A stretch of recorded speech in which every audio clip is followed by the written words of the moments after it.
संत जी ने भविष्यवाणी की है।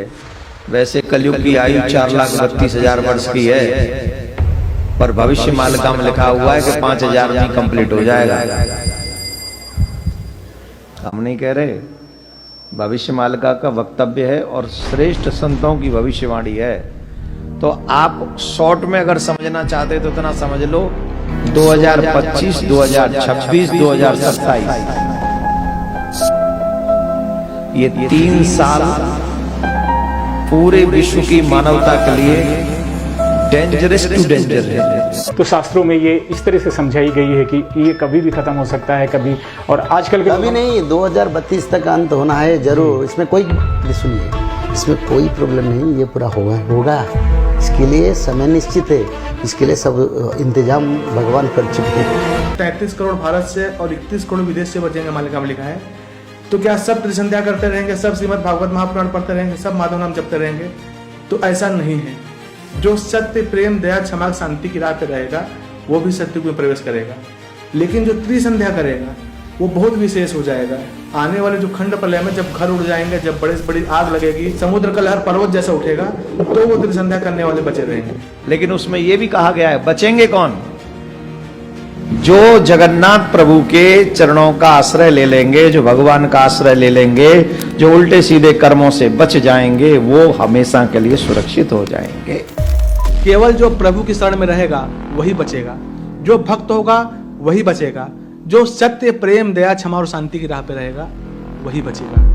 ये मालिका की वीडियो आपको यही सचेत करने के लिए की गई है कि आने वाले समय में हिमालयन रेंज में 16 से 18 मैग्नीट्यूड का भूकंप आएगा। हाथ जोड़ लो, प्रार्थना कर लो, बचा लियो ठाकुर जी। जो यहाँ आए, जो ठाकुर का नाम ले चुके हैं, गोविंद सनातनियों को तो बचा ही लेना। दर्शकों, आजकल एक पुस्तक बहुत चर्चा का विषय बनी हुई है, जिसका नाम है भविष्य मालिका पुराण, जिसको उड़िया भाषा में अच्युतानंद दास जी ने लिखा और उसको हिंदी भाषा में रूपांतरित किया पंडित श्री काशीनाथ मिश्र जी ने। और वो भगवान के पंच सखाओं में से एक हैं, और वो मिथ्या नहीं लिख सकते। पंच सखा में अंततम महापुरुष अच्युतानंद दास, महापुरुष बलराम दास, महापुरुष जगन्नाथ दास, महापुरुष जसवंत दास और महापुरुष शिशु अनंत दास ने आज से 600 वर्ष पूर्व 15वीं शताब्दी में पावन उत्कल भूमि उड़ीसा राज्य में भगवान चैतन्य महाप्रभु के शिष्य के रूप में इस धरती पर आए और भगवान जगन्नाथ जी के निर्देश से भविष्य पुराण ग्रंथ को संशोधित करते हुए भविष्य मालिका पुराण ग्रंथ की रचना की। इस क्रम में उन्होंने 1,85,000 ग्रंथों के समूह की रचना ताड़ के पत्तों में की, जिसको उड़िया भाषा में लिखा गया। इस ग्रंथ में पंच सखाओं ने कलयुग के अंत में धर्म की स्थिति, भगवान श्री कल्की जी का धरा अवतरण, धर्म स्थापना, मनुष्य समाज का उद्धार और अनंत युग तक की भगवान की लीलाओं का वर्णन विस्तार पूर्वक किया है। भविष्य मालिका में लिखी हुई प्रत्येक बात पत्थर की गाढ़ है। ये हमेशा सच साबित हुई है, जैसे कि भारत में मुगलों का अत्याचार, अंग्रेजों की गुलामी, स्वतंत्रता संग्राम की घटनाएं, स्वतंत्रता संग्राम सेनानियों का वर्णन, भारत देश का टूटकर आजाद होना, पाकिस्तान, बांग्लादेश, श्रीलंका, बर्मा देश का निर्माण, प्रथम विश्व युद्ध, द्वितीय विश्व युद्ध, अज्ञात रोग और महामारी आना आदि आदि, ये सभी घटनाएं घटित हो चुकी हैं। भविष्य मालिका पुराण के प्रस्तावना पृष्ठ पर लिखा है कि कलयुग का अंत हो चुका है। शास्त्रीय धारा एवं मनुस्मृति के आधार पर 4 युग का ही समय देखने को मिलता है। उन युगों के नाम हैं: पहला सतयुग, दूसरा त्रेता युग, तीसरा द्वापर युग और चौथा कलयुग। इन 4 युगों के बाद एक गुप्त युग भी आता है, जिसको अनंत युग या आद्य सतयुग कहते हैं। इस पुस्तक में बेहद हैरान करने वाली बातें लिखी हैं। भविष्य मालिका पुराण के अनुसार सन 2032 से पूर्व संपूर्ण विश्व में सभी धर्मों और पंथों का पुनर्गठन होकर सारे विश्व में केवल सत्य सनातन धर्म प्रतिष्ठित होगा। दर्शकों, आपको बता दें कि संत अच्युतानंद जी महाराज सहित 5 पंच सखा परमात्मा कबीर जी के समकालीन रहे हैं। 1480 से 1518 तक इन महापुरुषों का जीवन काल कबीर परमात्मा के समकालीन रहा। इसी दौरान कबीर परमात्मा जी ने भी ये बातें कही थी। आइए आपको कबीर परमात्मा द्वारा कही गई बातों और भविष्य मालिका पुराण में कही गई बातों में समानता की एक झलक दिखाते हैं। कबीर सागर और भविष्य मालिका पुराण दोनों को लगभग 600 वर्ष पहले लिपिबद्ध किया गया था। कबीर सागर के स्वसंवेद बोध अध्याय में कबीर परमात्मा ने कहा है कि 5 सहस और 500 जब कलयुग बीत जाए, महापुरुष फरमान तब जग तारण को आए। कबीर परमात्मा ने कहा था कि जब कलयुग लगभग 5,505 वर्ष बीत जाएगा, तब वो महापुरुष दुनिया का उद्धार करने के लिए आएगा। दर्शकों, कबीर सागर के बोध सागर अध्याय में लिखा है कि 5505 तब ये शब्द होगा सांचा। यही बात भविष्य मालिका पुराण में लिखी है। देखिए, इसमें लिखा है कलयुग 5000 साल पूर्ण होगा, तब भक्त और भगवान की लीला का प्रकाश होगा। वहीं कबीर परमात्मा ने कबीर सागर में अपनी वाणी में कहा है कि यथा सरित गण आप ही मिले सिंधु में धाये, सत्य सुकृत के मध्य तिमि सभी पंथ समाये।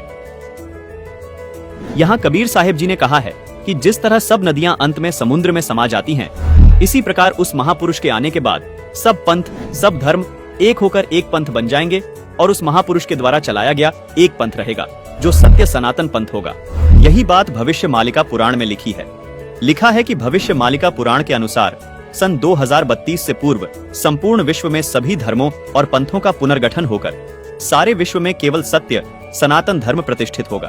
दर्शकों, अब जानना यह है कि आखिर वो महापुरुष कौन है जिसके बारे में कबीर सागर में लिखा है। जो जगत तारण को आएगा वो अवतार कौन है जिसके बारे में भविष्य मालिका पुराण में लिखा है कि 2032 से पहले पहले वो महापुरुष सभी धर्मों का पुनर्गठन करके सारे विश्व में सत्य सनातन धर्म को प्रतिष्ठित कर देगा।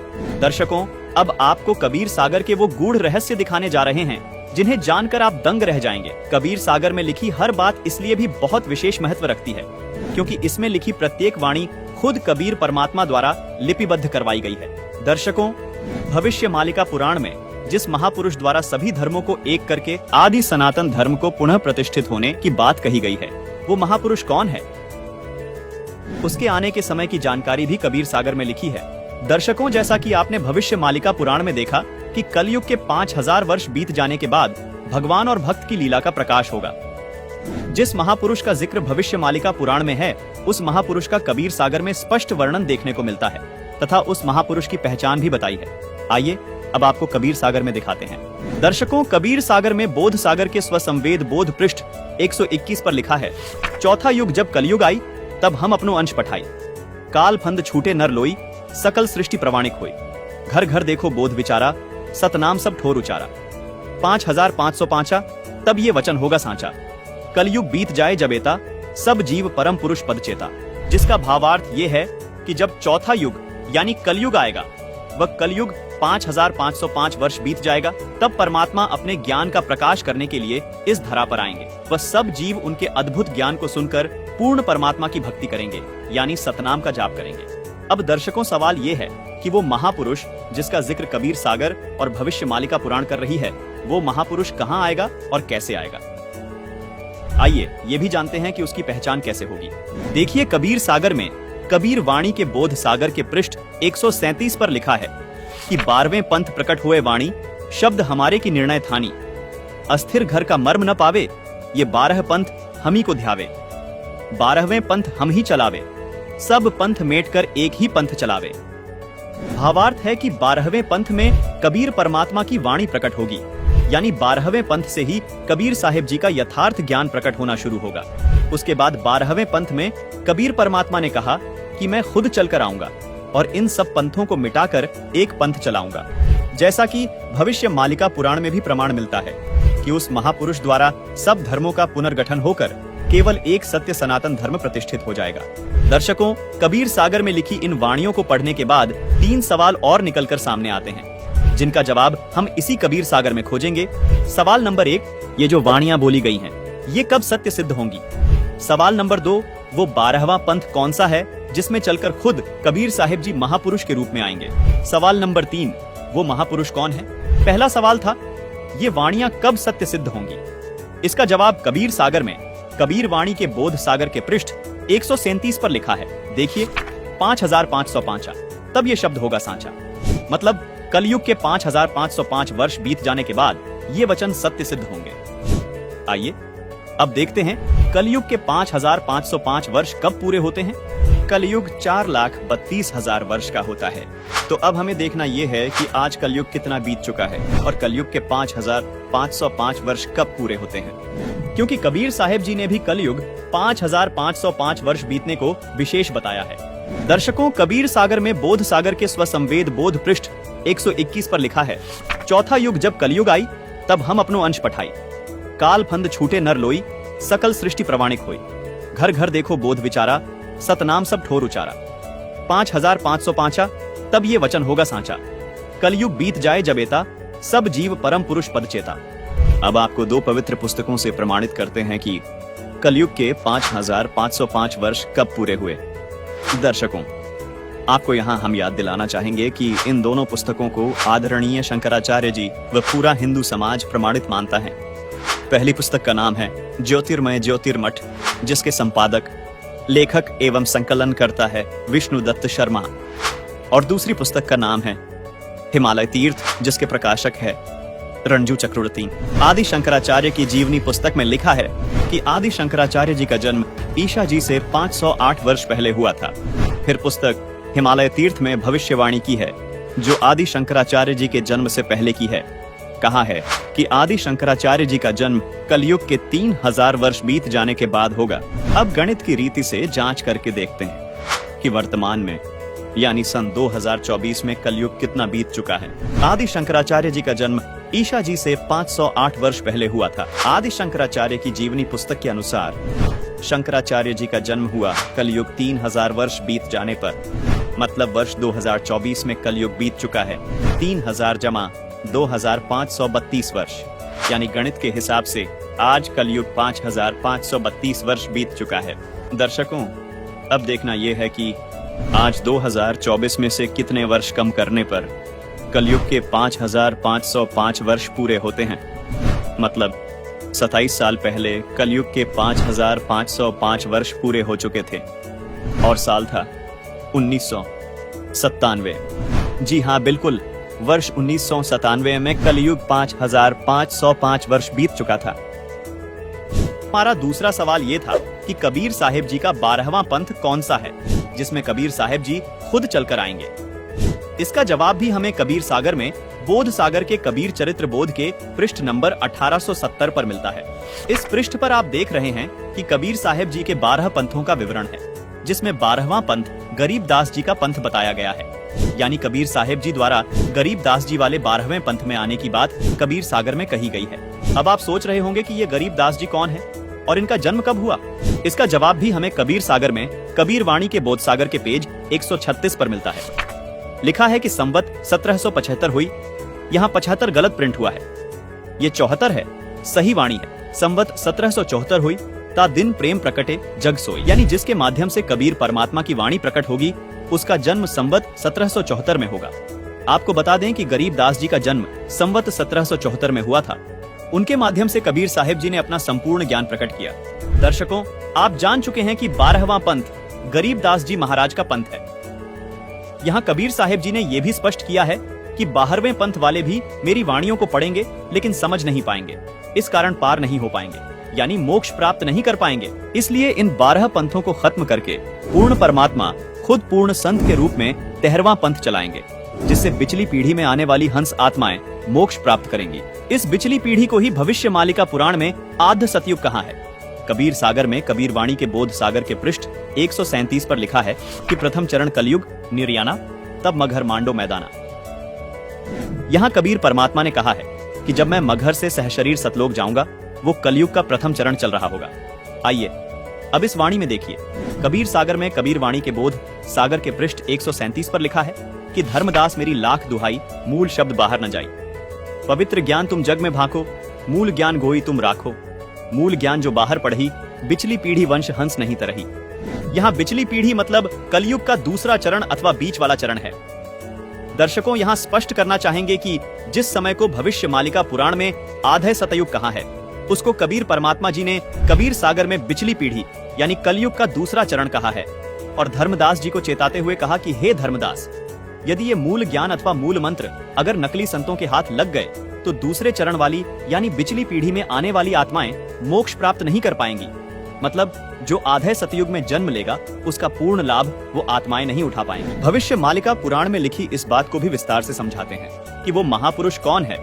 आइए कबीर सागर से आपको स्पष्ट करते हैं, जो खुद कबीर परमात्मा द्वारा बोला गया सूक्ष्म वेद है। देखिए, कबीर सागर में बोध सागर के स्वसम वेद बोध के पेज नंबर 171 पर लिखा है कि 5 सहस और 500 जब कलयुग बीत जाए, महापुरुष फरमान तब जग तारण को आए।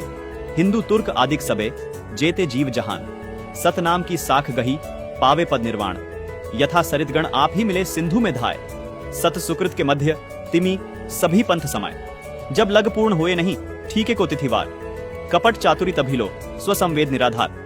सभी नारी नर शुद्ध तब जब ठीक का दिन आवन, कपट चातुरी छोड़ के शरण कबीर गहन। एक अनेक हो गए पुनः अनेक हो एक, हंस चले सतलोक सब सत्य नाम की टेक। घर घर बोध विचार हो दुर्मति दूर बहाए, कलयुग में सब एक हो बढ़ते सहज सुभाए। कबीर साहिब जी यहाँ स्पष्ट कर रहे हैं कि कलयुग अभी समाप्त नहीं हुआ है। कलयुग के अंदर ही एक समय ऐसा आएगा जब कलयुग में ही सब एक होकर सहज स्वभाव वाले हो जाएंगे। कलयुग में ही सतयुग जैसा माहौल हो जाएगा जो कि हजारों वर्षों तक चलेगा। 2032 तक आदि सनातन धर्म प्रतिष्ठित हो जाएगा और पूरे विश्व में फैल जाएगा।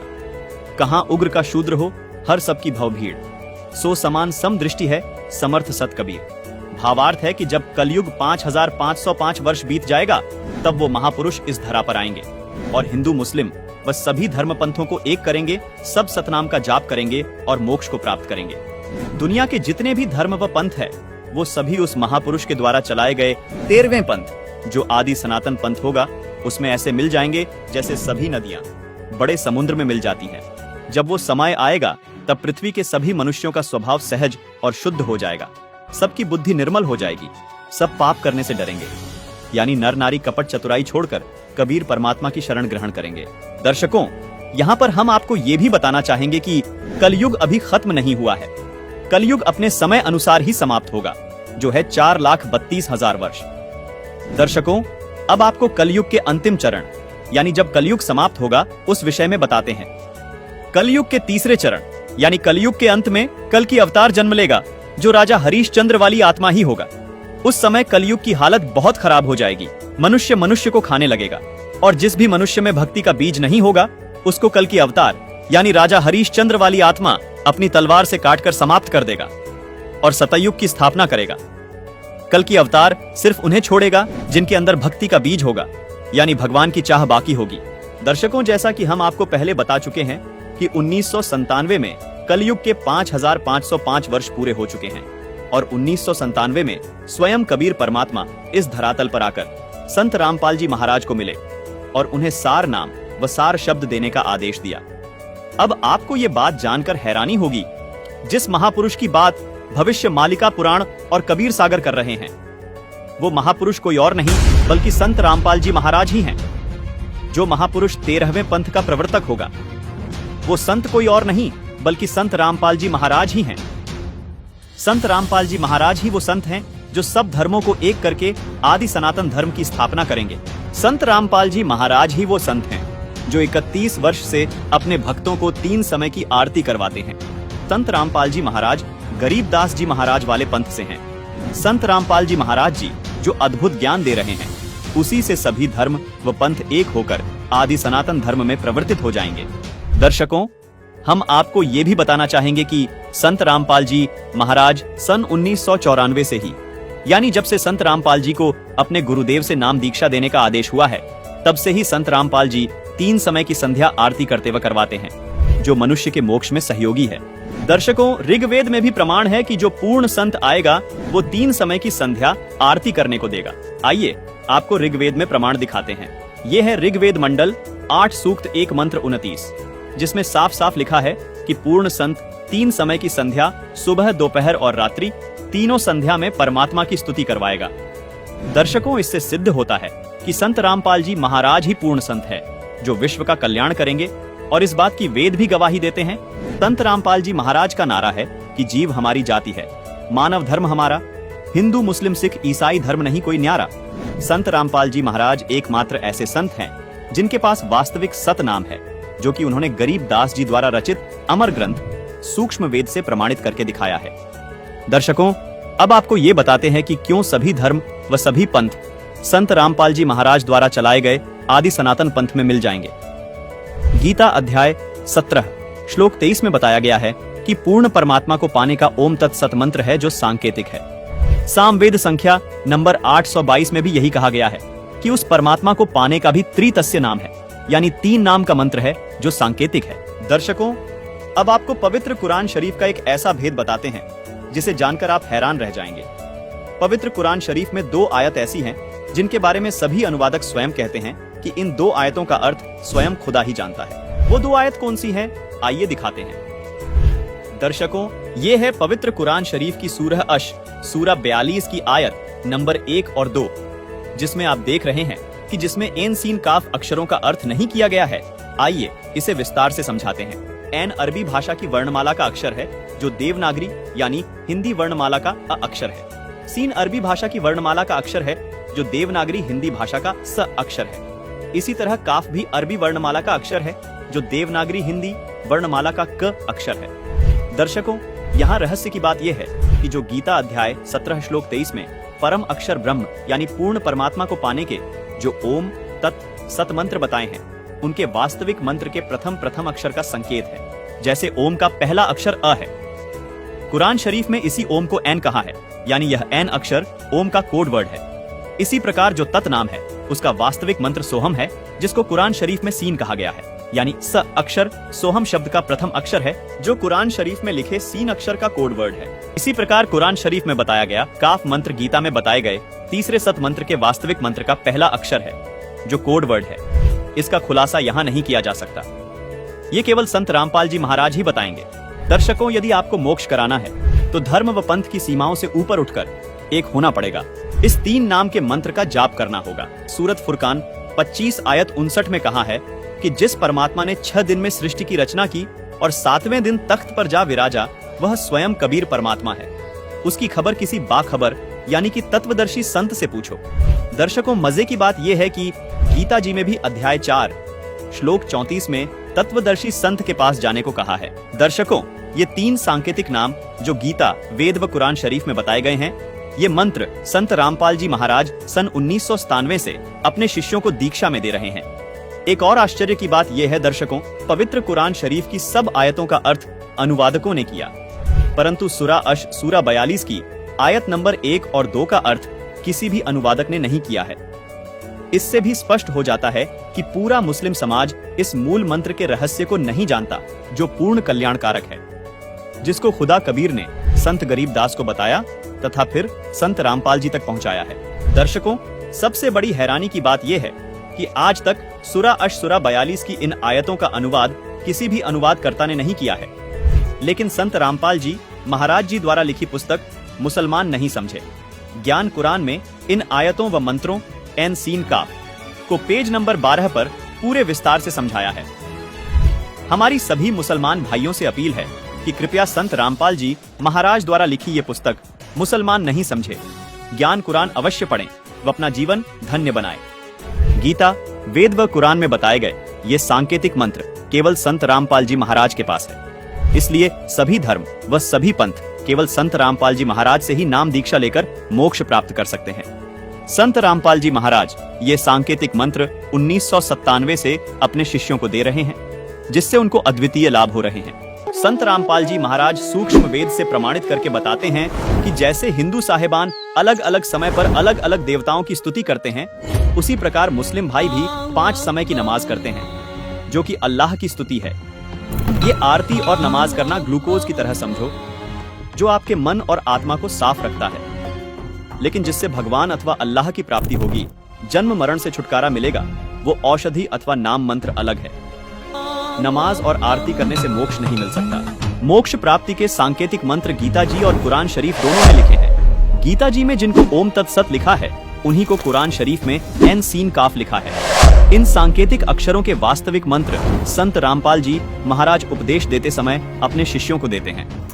इसके अलावा जो भी मंत्र जाप चाहे हिंदू धर्म में किए जाए या मुस्लिम धर्म में, वो व्यर्थ हैं। जैसे हिंदू धर्म के तथाकथित धर्म गुरु राधे राधे, ओम नमः शिवाय,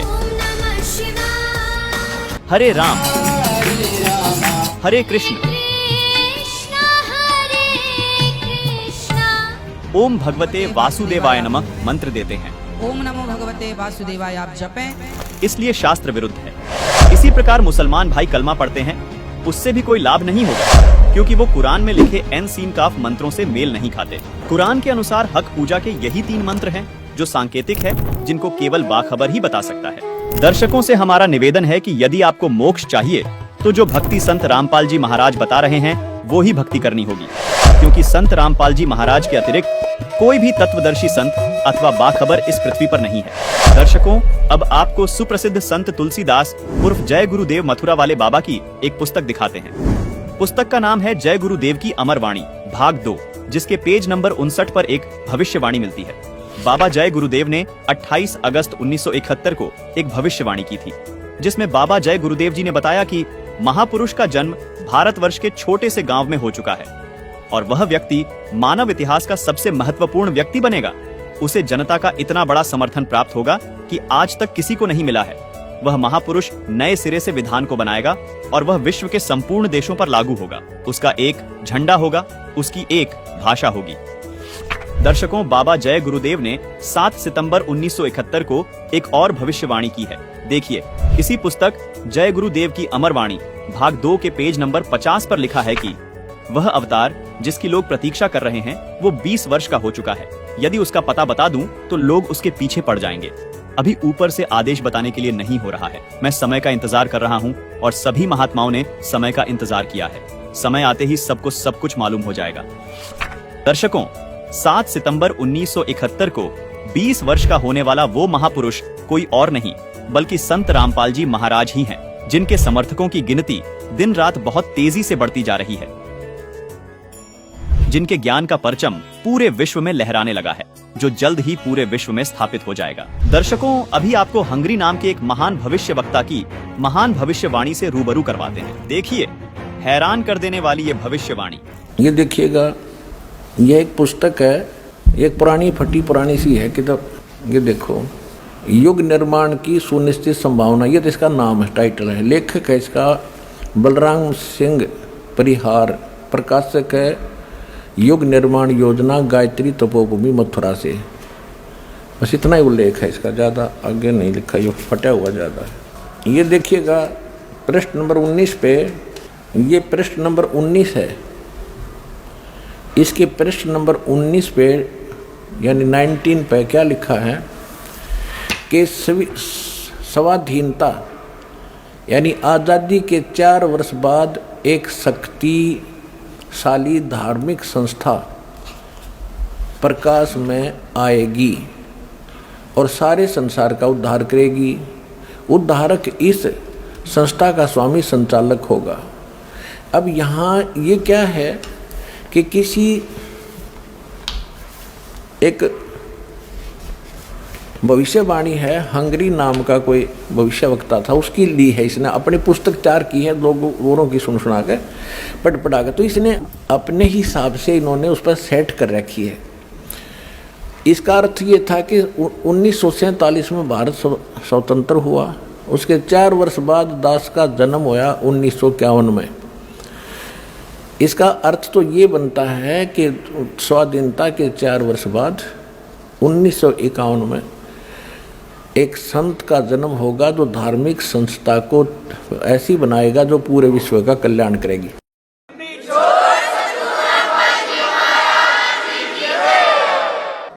यहाँ थोड़ी सी गड़बड़ कर जाते हैं, अब और दिखाते हैं। ये देखिएगा, ये 23 पृष्ठ पे है, ये 23 पृष्ठ है। इस 23 पृष्ठ पे यहाँ लिखा है, इस संगठन का स्वामी संचालक कोई ग्रस्त व्यक्ति होगा। अब तक दुनिया में सबसे बड़े विचारक के रूप में ख्याति प्राप्त करेगा। वह व्यक्ति सामाजिक उत्तरदायित्वों से लेकर संसार के सब देश शांतिपूर्ण कैसे रहें उसकी यह व्यवस्थित आचार संहिता तैयार करेगा। उसके जीवन भर के संग्रहित विचारों को यदि एक पुस्तक में लिखा जाए तो बहुत बड़ी पुस्तक बन जाएगी। इसका अर्थ ये है। यहाँ एक 29 पृष्ठ पे देखिएगा, 29 पृष्ठ पे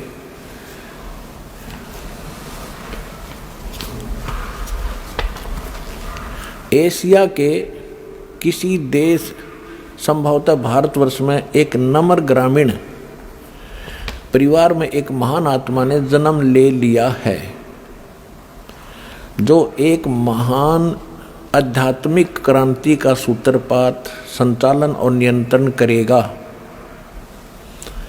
इसके पीछे क्रियाशील आत्माओं की शक्ति होगी जो संसार की वर्तमान विकृत परिस्थितियों को बदल डालेंगी।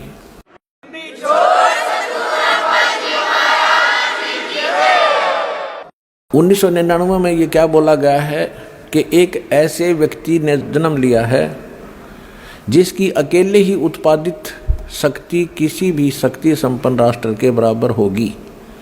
वह एक भाषा, एक संस्कृति, एक धर्म की आचार संहिता सर्जन करेगा।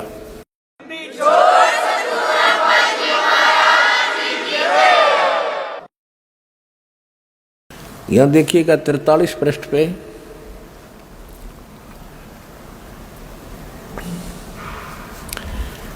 यह लिखा है कि दिव्य देहधारी पुरुष ने जन्म लिया है। वे सबके मन में प्रसन्नता भरेंगे, दुनिया भर के कष्ट दूर करेंगे। अन्यायी और अत्याचारियों को भी वह ठीक करेंगे। रात्रि के प्रथम पहर में जब मैं प्रगाढ़ निद्रा में होता हूँ तो स्वप्न में एक दिव्य पुरुष को देखता हूँ। दिव्य व्यक्ति को किसी जलाशय के निकट बैठे हुए इस योगी के मस्तक में दोनों भौं के जहाँ मिलती हैं तो उसमें अर्ध चंद्रमा के दृश्य होते हैं। उसके बाल सफ़ेद हैं, सुब्र वेशभूषा है यानी साधारण सुंदर, वर्ण गौर है, गोरा कलर है तथा पैरों में चर्म विहीन पाहन यानी पादुकाएं हैं। बिना चमड़े की जूतियां पहनता है। आज तो हमने पूरे अनुयायियों से कोई बैन लगा रखा है कि चमड़े की जूती तुमने पहननी है, नहीं मैं तो पैरूं था कितने।